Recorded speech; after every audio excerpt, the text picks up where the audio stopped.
morning, students. I am teacher Dr. Salungi TBs from Sri Shivaji Vidya Mandir and Junior College, Aund. I welcome all of you in this session of English language. Students, in the previous session, we discussed all the activities from the section Icebreaker. Today, in this session, we are going to begin with the actual poem Father Returning Home, written by Chitre. So before we begin the actual poem, let us discuss something about the poet Chitre. The poem Father Returning Home is written by the poet Chitre, who was bilingual poet and translator with a remarkable work in Marathi as well as in English. His versatile creativity extends to paintings, filmmaking, and his notable contribution as a magazine columnist. He received the prestigious Sahitya Academy Award both for poetry and for his well-known translation work Says Tuka, popular Abhangas by Sant Tukaram.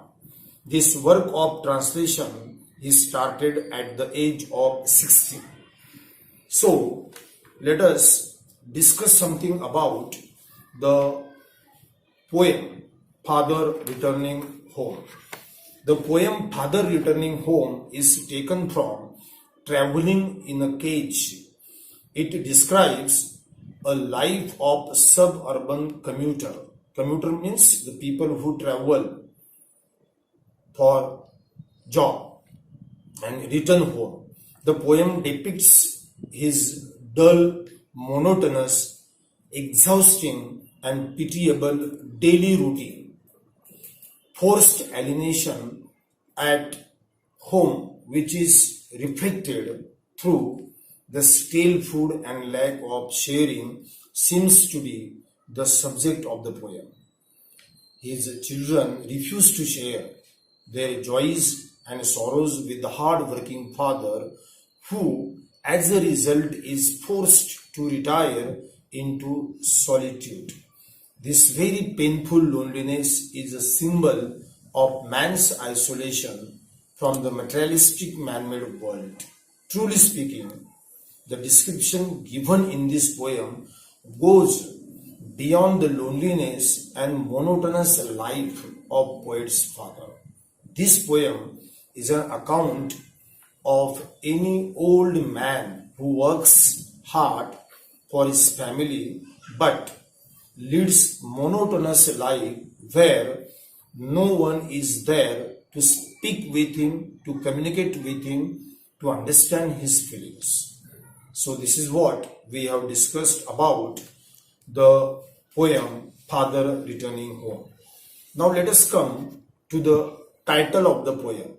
The title of the poem is Father Returning Home. So when we think of the title Father Returning Home, the title Father Returning Home is appropriate literally as well as metaphorically. The title mainly focuses on the poet's father and his daily traveling to home from workplace. As the poem is detailed depiction of father's regular journey, routine work, and adverse condition, the title in this sense seems to be suitable. The title of this poem also reveals that the poet Chitre, as a keen observer, has presented the pitiable condition of his father in this poem. Now, I will speak about the style of the poem.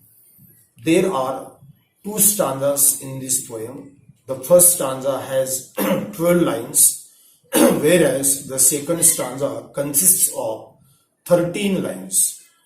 There is no rhyme scheme, no rhyme in the poem. In other words, the rhyme is not followed in this poem. The poem is written in the free verse form. The language used in this poem is very simple and easy to understand. Of course, in the poem, when we go through poem, there are so many symbolic expressions in the poem, and the speaker of this poem is the poet himself. So this is what we have discussed about the poet Dilip Chitre. We have also discussed something about, or the central idea of the poem Father Returning Home. We have also little bit discussed about the title of the poem Father Returning Home. I also told you the style of the poem. Now let us come to the actual poem Father Returning Home. So I read the line. Let us look at page number 116. There are two stanzas in the poem. I told you we will study, we will learn, we will discuss only first stanza, which has 12 lines. So let us look at the first stanza. I read the first line. My father travels on the late evening train. So the poem begins with the poet's description of his father's routine journey or traveling home. The father is traveling in a late evening train after finishing his daily work for the day. In the first line, if you look at the line, in the first line, the expression late evening train reveals the fact that how long the father works so that it regularly gets late for him to return home. So I hope you must have understood the first line of the poem. I read the second line. Standing among silent commuters in the yellow light. In the train, the father is standing among the silent commuters. Commuters means passengers in the yellow light. This line shows his sufferings during the journey. After working so hard, he is returning home standing on the footboard as he doesn't get a place there to relax. In the second line, the expression or phrase, if you look at the second line, the expression phrase, the silent commuters indicate that there is no communication, there is no conversation and friendliness between poet's father and other passengers or commuters in the train. It shows the materialistic and mechanical life of the common man in metropolitan or cosmopolitan cities. In the same line, if you look at the expression the yellow light symbolically shows the dullness, the monotony in the life of poet's father. So in this way, in the second line, the expressions silent commuters and yellow light tell us a lot. Now let us come to the third line. Suburbs slide past his unseen eyes. The suburbs are sliding past the moving train. In this line, the expression, the phrase unseen eyes means the poet's father has no interest to look at those suburbs or landscapes outside the train. He is unmoved by these scenes because he has seen those suburbs or scenes many times and finds nothing new or interesting in it. So, this sliding but unseen suburbs also add the sense of monotony or dullness in the life of the poet's father. Now let us come to the fifth line. I read the line. His shirt and pants are soggy and his black raincoat stained with mud and his bag stuffed with books. So together I explain the line number 4th and 5th. In this line, the poet makes us aware that it is monsoon season, rainy days.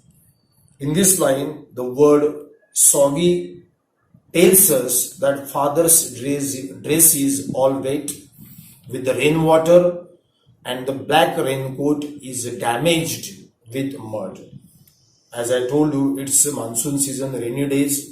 The bag the poet's father carries with him daily is stuffed with books. Due to old age, it seems that he is unable to carry it and therefore he struggles to handle it properly. These lines again show us poet's father has to face many difficulties during his journey. All these difficulties and problems get even worse in the rainy season. Again, his bag full of books hints that he is an educated and scholarly man. So, I have explained the line number 4 and 5. Now let us come to the 6th line. His eyes, dimmed by age, fade homeward through the mid-monsoon night. Now the poet gives us an impression of his father's age. His eyesight is dimmed by his old age. The father looks homeward with his low vision through the humid monsoon night. The gloomy atmosphere adds to the dullness of his life. Now I read the line number 8 and 9. Now I can see him getting off the train like a word dropped from a long sentence. Line number 8 and 9. Now the poet's father is getting down from the train as he is returning to the home from his workplace.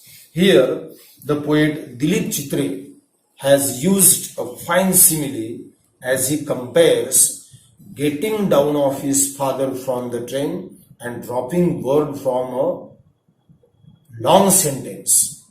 This is really exclusive comparison. In other words, he says that his father gets down just like a word dropped from a long sentence. The poet indicates how unimportant his father is to the crowd in the train. It does not really make any difference whether he gets down or not. It shows there is no relevance between poet's father and the rest of the world. So this stanza is these two lines tell us the poet's father's condition.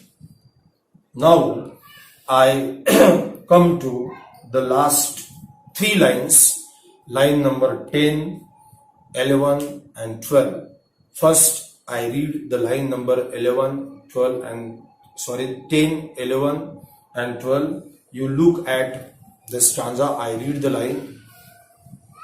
He hurries across the length of the grey platform, crosses the railway line, enters the lane. His chappals are sticky with mud, but he hurries onward. So after getting off the train, the father hurries towards his home. He crosses the grey platform and the railway line and finally enters the lane. His chappals, if you look at the last line of the first stanza, his chappals sticky with mud cannot prevent him hurrying onward, hurrying towards home. The poet has used the word hurries twice in these 3 lines to bring in a sense of escapism from the dull atmosphere, grey platform, and muddy streets where no one would care for him. He just wants some solace at his own home. The expression, if you look at the line number 11, the last phrase, the expression grey platform here suggests old age, dullness in the life of poet's father. So in this way, we have discussed the first 12 lines from the first stanza in this session. I hope you must have understood what the poet Dilip Chitre wants to tell us from the first stanza. The first stanza totally focuses on the poet's father's traveling from his workplace to the home. In the next session, we will continue the second stanza of the same poem, Father Returning Home. So, I conclude my lecture here. I stop here. Thank you.